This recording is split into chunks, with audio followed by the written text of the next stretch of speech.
Hey, what's going on, everybody? This is your boy James from Forte. And if this is your first time coming to my channel, I cover cars, technology, and sprinkle in a little bit of video and cinematics here and there. So if that's what you're into, I would consider subscribing to my channel. So today's video, I know you've seen the thumbnail, that's why you clicked, right? So today's video is going to be on me comparing the major differences between the 435 that I had and now my current car, the BMW M4.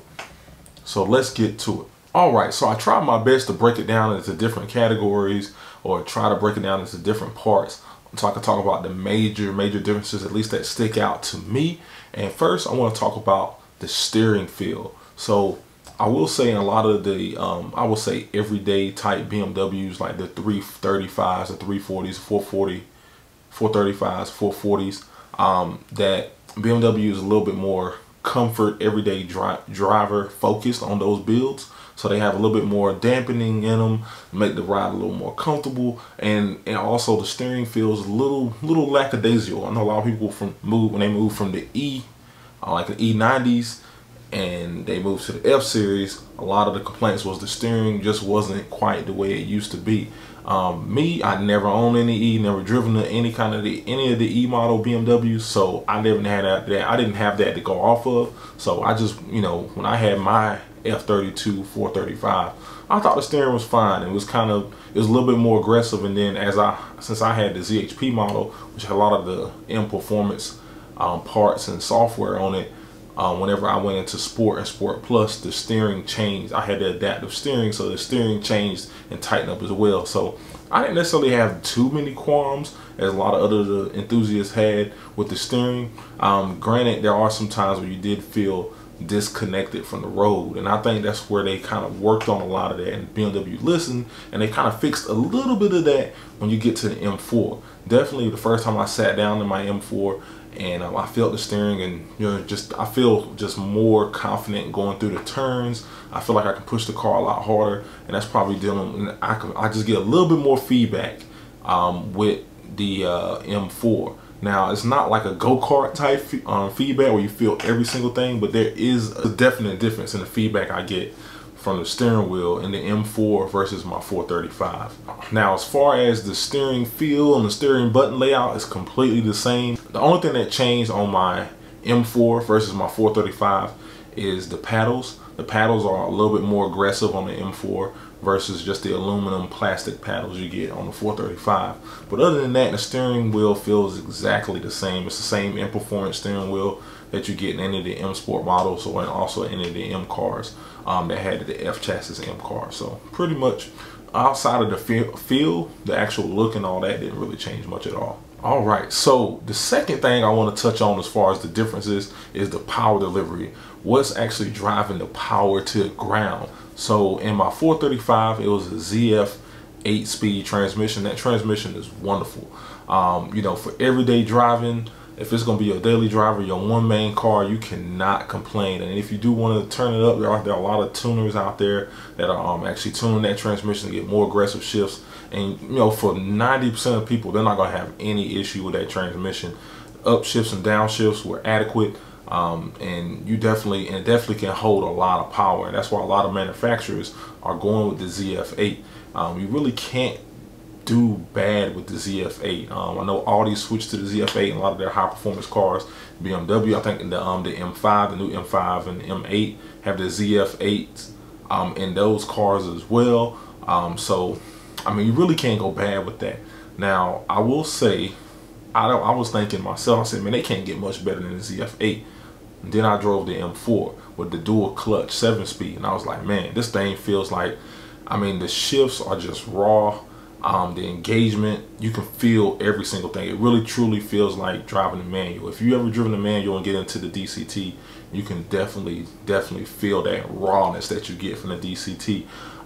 One bad thing about the DCT, I will say, is there's a learning period. There's a learning adjustment coming from the ZF8. You can just straight in first gear, you can kind of just get on a little bit and just take off. With the dual clutch, you can't really do that. If you're trying to push on it and come off on it, you're gonna start jerking back and forth. It's like you don't know how to drive a manual, and it's gonna look very, very bad, and you're gonna feel the jerkiness inside. So that is one of the things. It is a little touchy. So you do kind of have to get used to just kind of rolling into the throttle and not necessarily just punching it and letting off. Because if you punch it and let it off, you're going to get that jerky motion. So it's something you definitely have to get accustomed to. But as far as like the DCT, it is very aggressive. It has 3 adjustable levels. You can go 1, 2, and 3. I usually drive around in 1 when I'm just cruising around a little bit. I got my M1 and M2 buttons set up, so I'll automatically adjust those depending on how aggressive I want to drive. But the way it puts power down and the way I just feel the shifts and the way I can just feel the power through the gears, man, it is a raw feeling. It just makes you want to just keep putting the power down and just keep going through the gears. It is an enjoyable feeling. And also when you tag team the DCT with the active M differential that is in the M4 and M3 chassis, I mean, you just get an enjoyable driving experience between the DCT going through the gears, between the active diff working in the rear, making sure the power is put down. And, you know, I haven't had any kind of traction issues so far. Granted, I haven't really pushed the car like super hard. You know, I'm not trying to kill myself or nothing like that. But, you know, just everyday driving, just every now and then spirited driving. I mean, I just feel like the car just puts the power down a lot better than what I had in my 435. You know, that car that I had, my 435 that I had, did have an E-diff in it, but the E-diff just does not compare to the M active diff that is in the M4. It just doesn't compare to the way it puts power down, the way it just pulls you through the corner. It doesn't compare. It's not as aggressive, and you can definitely tell the difference between that and the 435. All right, so the next thing I want to touch on is styling, man. So we all know styling is subjective for most people. I know a lot of people don't like the new G80. I'm one of the few people that actually kind of like it, man. So matter of fact, y'all comment down below if you like the G80, the new G80 M3, M4 design or not, man. Let me know down below. I actually like it, man. It doesn't look that bad. I'm actually gonna find a picture of the all black one and put it up right over here so you guys can check it out. When it's in all black, man, that thing looks mean, man. But, you know, that's for another discussion. So let's stay back on subject here. So we are talking about the styling, man. So now there is a little bit of styling difference between the 435 and the M4. The M4 is about 2 inches wider, has a wider track, about 2 inches throughout the whole car than the 435. The length and all that is about the same, right about the same. So it is very similar. There's a little bit of differences on the side. It has you know, the M's cars have a little bit more of a wider profile and a little bit more aggression in the front end. But other than that, I mean, just the styling on the exterior, you know, a lot of people confuse my 435 for M4. So there isn't that much of a difference, especially on the rear end. You only can really tell on the rear end if you look at the exhaust, you know, 4 versus 2. But most people that are not real car enthusiasts or not car people, you know, a lot of people confuse my BMW 435 for M4. Even though it had 435, I didn't have that Cardi badge, but people still go, oh, you got an M4. I'm like, no, I don't. That's a 435. So, you know, styling wise, they don't look too different. Now, on the inside, there is a bit of a difference. The seats are way more aggressive on the M4 versus the 435. It just has the sport seats in them. The one thing I do miss with the M4 is I don't have the thigh adjustment. I did have the thigh adjustment on the 435.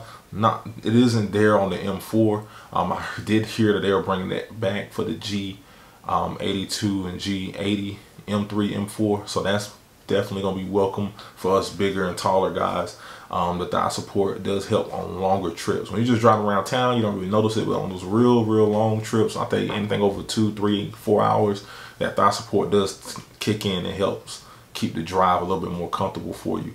But other than that, on the interior, styling wise, I mean, of course on the M you automatically get the carbon. You can option in the aluminum type finish, but most people get the carbon. But other than that, it feels very similar. Just really depends on what year and what model you have, if you're gonna have a little small differences. But the styling wise, I mean, I definitely prefer the more aggressive styling of the M4. I wish I could create like a hybrid seat of what was in the 435 and the M4.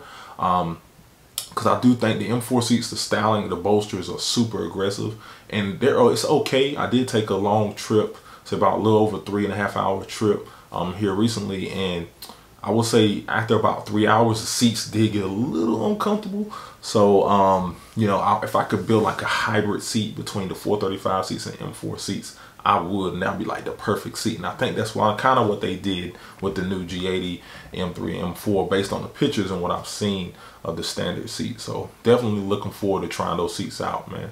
But I do prefer the styling benefits, the more aggressive styling benefits. It turns more heads in the M4 than you do in the M3. Just those slight, subtle differences. All right, difference number 4 that I want to cover right now is going to be talking about the engine. Of course, there's 2 different engines in these cars. We have 2 different types of cars, right? But I will say, you know, my 435, for those who have followed the channel and for those that are new to the channel, my 435 was stage 2 full bolt on. So I had intake, downpipe, intercooler, and it had the tune on it. Stage 2 tune for Turner Motorsports. And I put down around about my best I ever put down was 372 horse, 415 torque. That was the best I put down with those mods in that tune. I would say just straight out the box, I know for a fact, just from driving it, M4 was way faster than that. It felt way faster than that, and the way it delivered the power, it just felt way faster than that. Even when I got my car dyno, my baseline run, baseline was around 407 horse, I think like 420 torque or something like that. So I mean I started out above all the mods that I did on the 435, you know. And for the differences between the 2 engines, if you do not know, the BMW 435 has an N55 engine. Now there was a new variant put into the 340 and the 440, which is called a B58, which is a great engine. And you can definitely look up that engine and see what the differences is between the B58 and the N55. There are slight differences between those 2 engines. That's why the B58 is a better platform for tuning and getting that max power. There's lots of guys out there making well over 500-600 horsepower with upgraded turbos with the B58. And you can do the same with the N55, just takes a little bit more work. But comparing the N55 to the S55, the biggest difference is going to be, you know, the internals. There's a bigger internal difference as far as the construction of the engine, as far as the forged pistons and all that you get in the M4. And then also you get 2 turbos with the M4, with the S55 engine that's in the M3 and M4 cars. So that twin turbo, that extra turbo, man, you really feel the difference, even on the stock car when you're in higher RPMs. I would say the N55, if you just do a tune, if you're on stock turbo, you will start to feel the power start dropping off around about 5K. That twin squirrel turbo starts to lose a little oomph around about 5K or so, and you start to level out, and then you start to dip a little bit towards red line. I would say with the M4, I mean, the first time I got into it and I really did a full RPM pull, I was like, man, this thing just feel like it just keeps pulling. And then when I shifted, I kept pulling and pulling. I was like, man, this thing can get you in a lot of trouble, man, if you just stay in it for too long. And I just remember like, man, so this is what the twin turbo feels like when you're in the twin turbo type of car like this, and the way it's tuned, the way it's set up, especially now that I'm stage 2.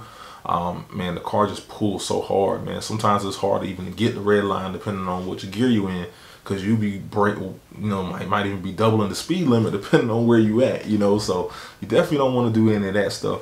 Definitely on the road, man. You definitely drive safe and obey the laws, you know what I mean. So yeah, so I mean, the biggest difference I would say is of course the power. I mean, of course you're paying, in some cases, depending on which model and year and make you're looking at, you're paying double. So I mean, you're not getting double the power. Depending on what you do to the car, you may be getting double the power, you know. But you know, it is a significant difference. Definitely, I would say, you know, I'll put it like this: full bolt on stage 2, I was 372, 415 in my 435. Full bolt on stage 2 on my M4, 507, 542. So you know, that's a big difference, man, in power. So definitely you feel it throughout the whole RPM band, and then especially tag teaming that up with the DCT and the differential. I mean, it gives you just an exhilarating feeling when you're going through the gears and you're really driving the car. All right, so the 5th and final thing that I really wanted to touch on about the difference between the 435 and the M4 is really just the confidence that the M4 gives you over the 435.